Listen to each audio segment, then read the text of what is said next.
السلام عليكم احبائي، شلونكم؟ شلون صحتكم؟ ان شاء الله بخير. اليوم عندنا طريقة عمل مرقة البسالة. نبدأ بالمقادير. عندي حبة بصل ثارمتها ناعم، عندي حبة بوتيتا ثارمتها مكعبات، عندي حبة جزر هم مكعبات ثارمتها، عندي كوب البازالية، طبعا هالبازالة مو مجففة، وعندي كوب لحم مثروم يعني ربع، 3 ملاعق عندي معجون. نبدأ طريقة العمل.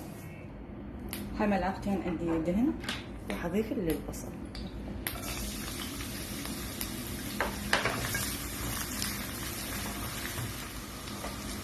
طبعا عندي البصل راح اضيف اللحم مفروم.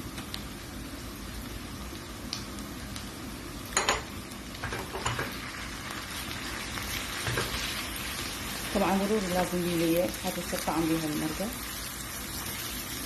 احنا راح نضيف لها توابل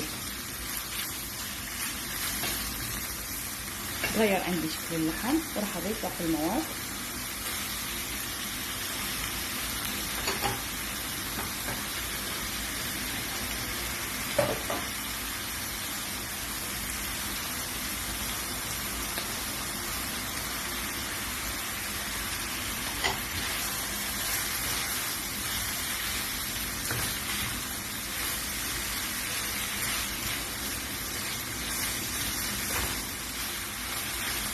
نسيت عندي المواد، وراح اضيف معجون.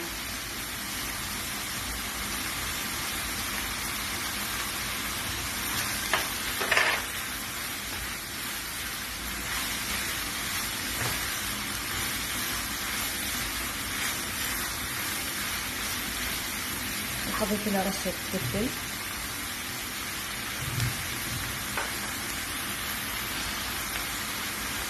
رشة فلفل قليلة،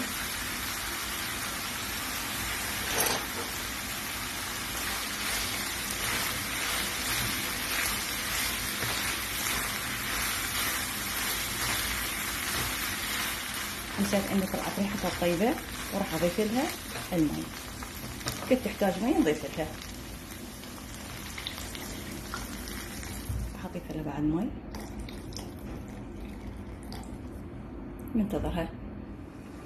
طبعا اخذت وقت، صار لها هسه 20 دقيقة. راح اضيف لها ماجي، ما يعجبكم ماجي ضيفوا لها ملح.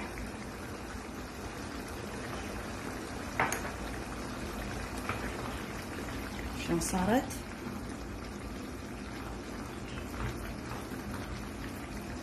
بس احنا راح ننصي النار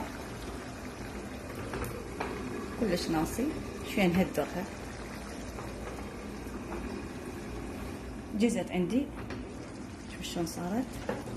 طبعا انتم بكيفكم تخلوها سوا خفيفه ثخينه، هاي بينكم بعد شلون صارت. انا احب يبقى شكلها. هسه ارجع لكم بالتقديم. ان شاء الله تعجبكم مرقة البازالية، وسووا تكتبونا بالتعليقات. التقيكم بوصفة اخرى، وتحياتي لكم.